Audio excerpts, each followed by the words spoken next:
Prosseguindo na síntese do profeta Amós, item 8, a visão de um cesto de frutos, ameaças contra Israel. Estudando Amós, capítulo 8, versículos 1 a 14. Cestos de fruto do verão, diz o versículo 1. O termo verão é traduzido do hebraico caiz, que poderia ser traduzido também como frutos que amadurecem no verão.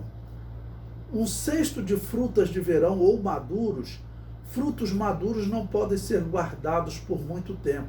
Simboliza chegou o fim. Ou seja, a situação amadureceu, chegou no estágio que a nação tem que ser colhida como um fruto, tá bom? Que ele amadureceu, amadurece num tempo específico, então ele tem que ser colhido.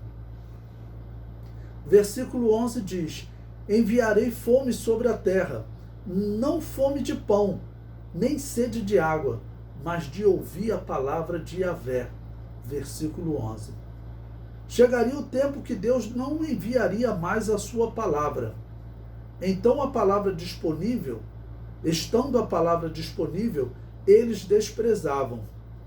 Como alguém que tem o alimento à mesa à sua disposição, mas o substitui por coisas que, na verdade, não alimentam.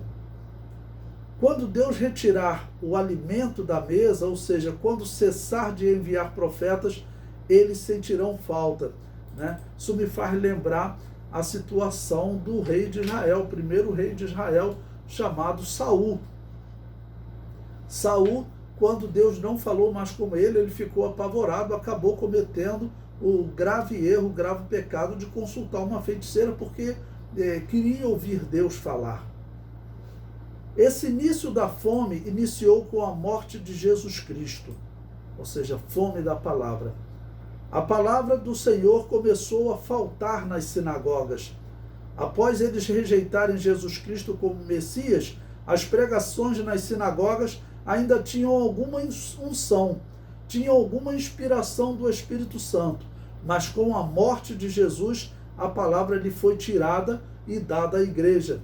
São cerca de 2000 anos com falta da palavra do Senhor.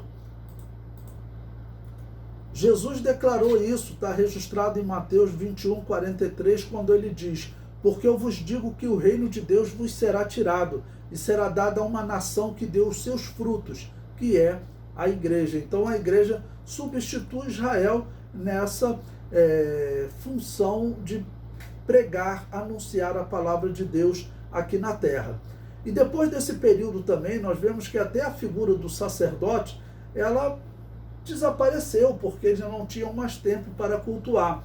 O que vai restar? Vão restar os fariseus, que serão caracterizados como rabinos após a destruição do templo, e eles serão os responsáveis por ensinar a palavra de Deus. Infelizmente falharão muito, né? Porque a Bíblia Sagrada será substituída, como até nos dias de hoje o israelita comum, ele estuda mais o Talmud, estuda mais os livros de tradição judaica do que a própria palavra de Deus. Então, a fome da palavra de Deus continua em Israel.